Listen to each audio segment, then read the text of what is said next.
Saudara, Yayasan Terang Warta Rohani Kota Batu, Jawa Timur bekerja sama dengan penerbit Kalam Hidup Bandung, Jawa Barat menghadirkan sebuah program Jembatan Hati bagi Anda. Jembatan Hati adalah program siaran yang memaparkan kondisi dan sifat-sifat hati manusia. Selamat mendengarkan.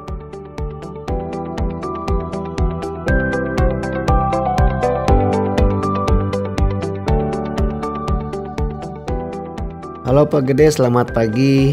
Ya, halo, selamat pagi Pak Jamal. Nih Pak Gede, apa kabar ini? Ya, saya baik Pak Jamal. Pak Jamal sendiri gimana kabarnya? Ya, syukurlah. Sampai sekarang saya baik-baik Pak Gede. Apa saja nih Pak Jamal kegiatan selama tahun baru nih? Ya, biasalah Pak Gede nih kegiatan lagi ngumpul sama teman-teman, sama keluarga sambil bakar-bakar sih. Dan juga asik ya. Yang penting ya berbagi cerita sambil mengevaluasi selama setahun yang lalu. Seru juga itu Pak kalau begitu ya. Iya, pastinya Pak, seru dan sangat menyenangkan. Emang apa saja ya Pak yang kalian sharingkan waktu acara tahun baru itu? Banyak lah yang dibicarakan. Ada cerita lucu, ada cerita sedih, bahagia, pokoknya lengkap lah. Cerita-cerita orang-orang rantau. Wah, saya jadi penasaran ini ceritanya. Kalau boleh tahu nih cerita sedihnya gimana nih? Mungkin itu yang perlu saya dengar. Ya cerita sedihnya sih ya biasalah Pak Gede, kan kehidupan orang rantau pasti pikirannya ingin pulang kampung kan gitu. Iya. Sambil merayakan tahun baru bersama orang tua dan saudaranya. Benar Tapi sekali. Buktinya tidak bisa. Jadi kenyataannya nggak bisa gitu ya. Masih tetap di perantau ya. Ya betul sekali Pak Jamal, karena saya juga pernah sebagai anak rantau jadi tahulah gimana perasaan. Pasti tahu lah. Kalau kita pas hari-hari raya tertentu kan gitu ya. Itulah ya, mau bagaimana lagi Pak, kan ya cukup dikenang saja lah masa-masa yang sudah lewat. Wah, saya jadi terharu nih dengar cerita sedih. Iya begitulah. Pada tahun barunya. Iya Pak Gede, begitulah cerita sama-sama dengan teman-teman yang rantau yang saling berbagi cerita lah di tahun-tahun yang sudah lewat. Ini kalau Pak Gede bagaimana nih pengalaman tahun baru kemarin? Kalau saya sih ya, kalau dilihat tahun lalu ya kami baik. Ya, kami juga evaluasi, keluarga saya sehat. Ya, syukurlah. Pekerjaan saya masih ada lancar ya. Kami banyak bersyukur lah melewati tahun yang melewati lalu 1 tahun lalu ya. Ya, benar sekali. Syukurlah kalau semuanya berjalan dengan baik Pak ya. Ya. Jadi Pak Jamal sendiri bagaimana kabar dan hal-hal spesial apa nih? Yang Pak lewati tahun lalu ini. Tadi sedih, sekarang yang spesial kira-kira apa ya? Bersyukurlah 1 tahun lalu kan bisa dilewati itu dengan baik. Ya itulah spesialnya begitu. Dan pengalaman juga yang luar biasa lah. Jadi sudah melalui dengan baik dan pengalamannya lumayan gitu ya Pak ya? Iya. Pengalaman yang kita rasakan itu ya mengoreksi diri sendiri dengan teman-teman Pak. Oh, sempat begitu juga? Iya sempat Pak, sempat. Kira-kira gimana itu?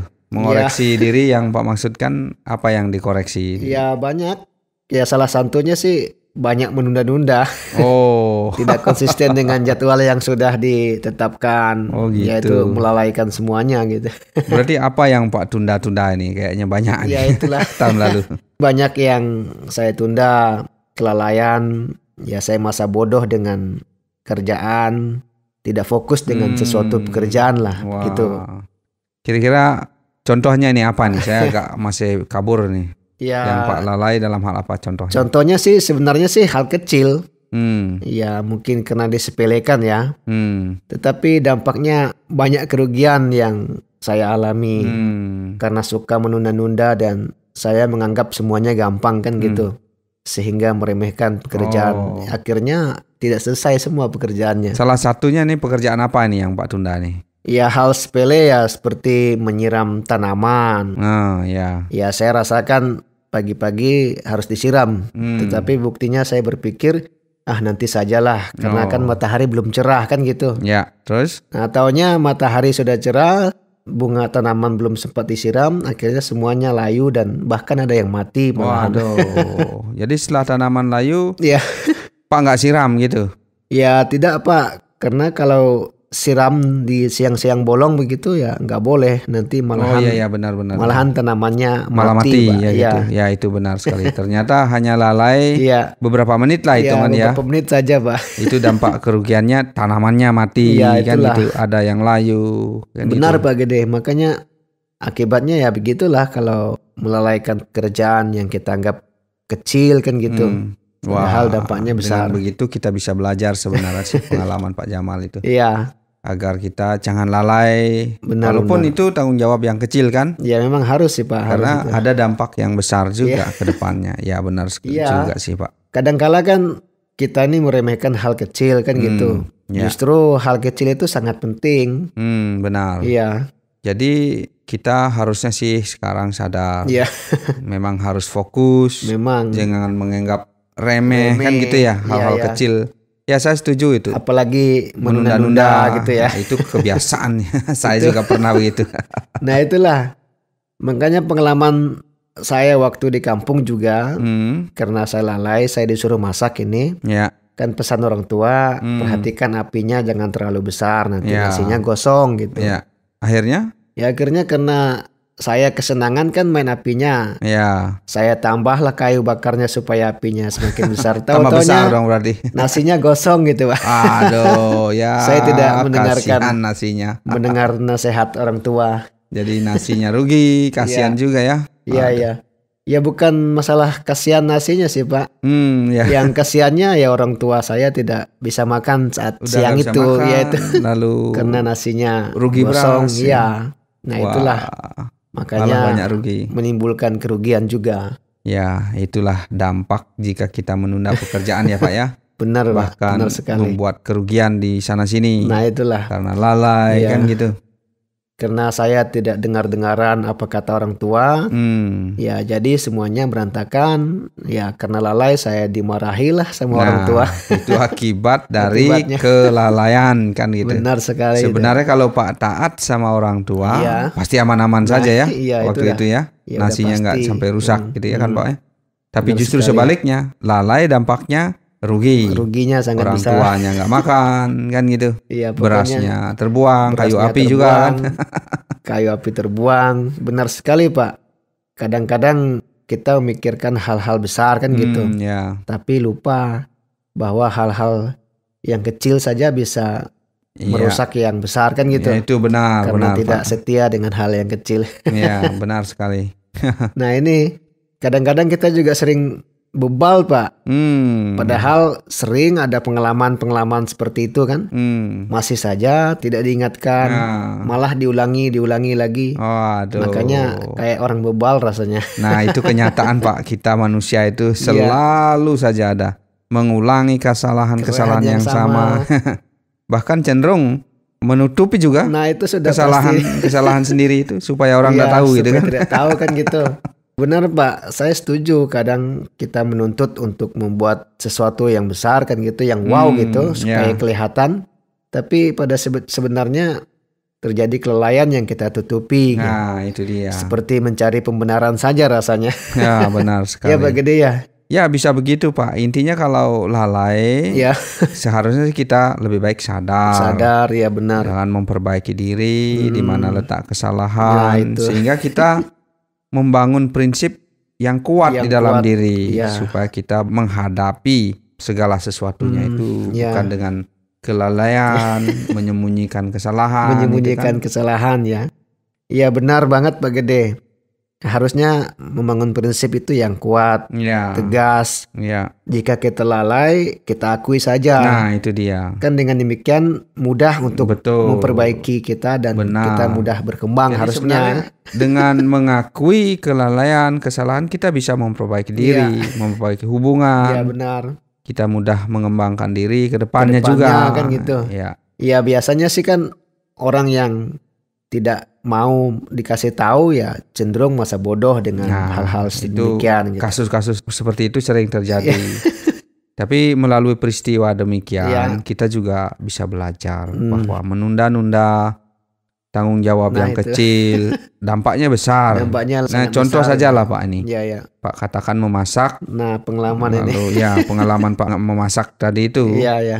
Pak menggunakan kompor gas, bayangkan itu. Iya. Kalau kayu api lebih besar lagi, apalagi kompor gas bisa meledak kan gitu ya. Iya. Kebakaran. Jadi kita harus lihat dampak besar ataupun kecil itu ya. Iya itu. Kalau telat sedikit kan, aduh gimana ya akibatnya. Pak dapat bayangkan itu kan. Ada kebakaran terjadi ya. Nah itulah Pak Jamal. Jadi ya, itulah. Ada ungkapan gini, saya mau kutip dari kitab suci itu. Oh iya, ya, gimana, kalau Pak, kita tahu yang baik, tetapi tidak melakukannya, kita disebut berdosa. Nah, maksudnya gimana Pak? Jadi maksudnya itu begini. Umpamanya Pak Jamal melihat anak kecil main api. Ya, anak kecil ya. Lalu Pak tahu bahwa itu membahayakan seisi rumah. Tapi karena Pak Jamal lalai, Pak malah membiarkan. Tidak peduli. Ya, tidak peduli. Jadi karena ketidakpedulian itu mengakibatkan kebakaran besar. Waduh. Nah, seperti itu contoh bila kita tidak peduli di sekitar kita. Nah, wah, benar sekali itu Pak. Dampaknya bisa fatal ya. Benar. Dan mungkin anaknya juga akan kena dampak dari api itu ya. Karena itu karena kelalaian kita itu kita bisa menyebabkan kehancuran.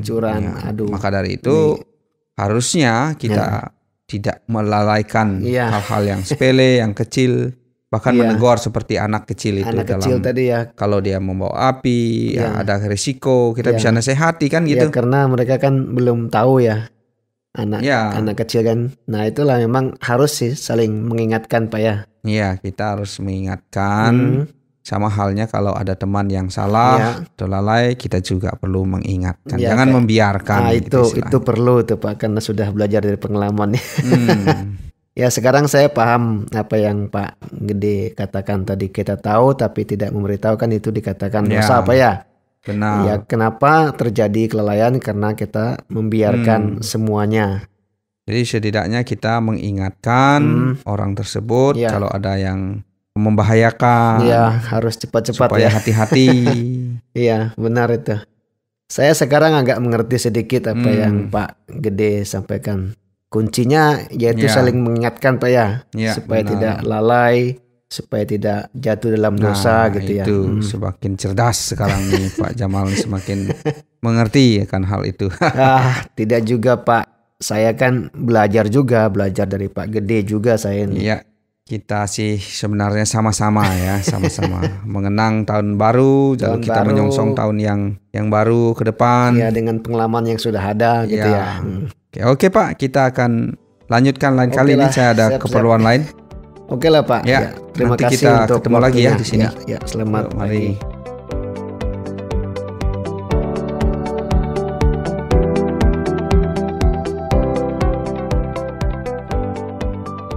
Saudara, terima kasih sudah mendengarkan program Jembatan Hati. Program ini dipersembahkan atas kerjasama Yayasan Terang Warta Rohani Kota Batu, Jawa Timur, dan Penerbit Kalam Hidup Bandung, Jawa Barat. Apabila ada pertanyaan dan saran, silahkan kirimkan ke SMS atau WhatsApp ke nomor 081 333 777 386. Anda juga dapat mengakses Penerbit Kalam Hidup melalui website di www.kalamhidup.com. Sampai jumpa!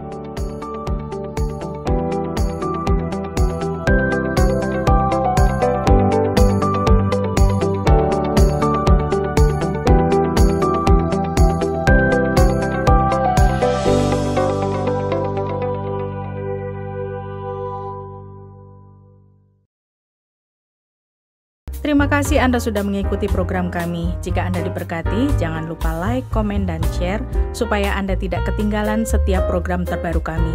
Jangan lupa juga untuk subscribe channelnya dan nyalakan loncengnya. Jika Anda ingin mendukung pelayanan kami, bisa melalui rekening kami berikut ini atau menghubungi kami di sini.